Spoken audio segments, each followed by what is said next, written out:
안녕하세요. 오늘은 우리의 삶과 성장, 그리고 현대사회에서의 영성에 대해 이야기해보려 합니다. 우리는 지금 매우 특별한 시대를 살고 있습니다. 과거 어느 때보다 지식과 정보가 풍부한 시대죠. 하지만 아직도 많은 사람들이 옛날 방식으로 종교 생활을 하고 있습니다. 절에 가서 기도하고 교회에서 헌금을 내는 등의 행위 말입니다. 이런 행동들이 과연 현대사회에 맞는 것일까요? 우리가 종교기관에 돈을 내고 시간을 투자하는 것은 사실 배움을 위한 것입니다. 마치 학교에 학비를 내고 교육을 받는 것과 같죠. 하지만 많은 사람들이 이 점을 잊고 있습니다. 단순히 기도하기 위해 또는 신이 은총을 받기 위해 그곳에 간다고 생각하죠. 그러나 신은 어디에나 계십니다. 굳이 특정 장소에 가지 않아도 됩니다. 집에서도 기도할 수 있고 명상할 수 있습니다.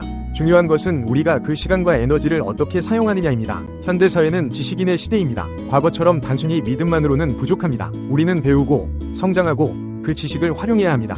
이것이 바로 현대의 영성이라고 할 수 있습니다. 많은 사람들이 경제적 풍요를 바랍니다. 하지만 그저 바라는 것만으로는 부족합니다. 예를 들어 누군가 100억을 원한다고 해봅시다. 그 사람은 과연 100억이라는 돈의 의미를 알고 있을까요? 그 돈을 어떻게 관리하고 사용할지 알고 있을까요? 우리는 먼저 자신의 능력과 지식을 키워야 합니다. 그래야만 우리가 원하는 것을 제대로 다룰 수 있습니다. 욕심만 앞서다 보면 오히려 해를 입을 수 있습니다.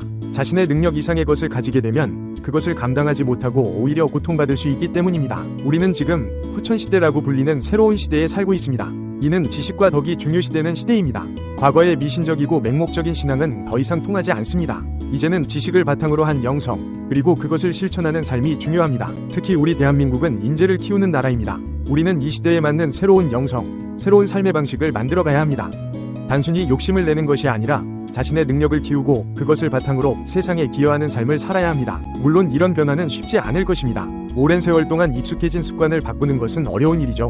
하지만 우리가 조금씩 노력한다면 반드시 변화할 수 있습니다. 그리고 그 변화는 우리 개인뿐만 아니라 사회 전체에 긍정적인 영향을 미칠 것입니다. 우리는 더 이상 비굴하게 살 필요가 없습니다. 당당하게 자신의 지식과 능력을 키우고 그것을 바탕으로 세상에 기여하는 삶을 살아야 합니다.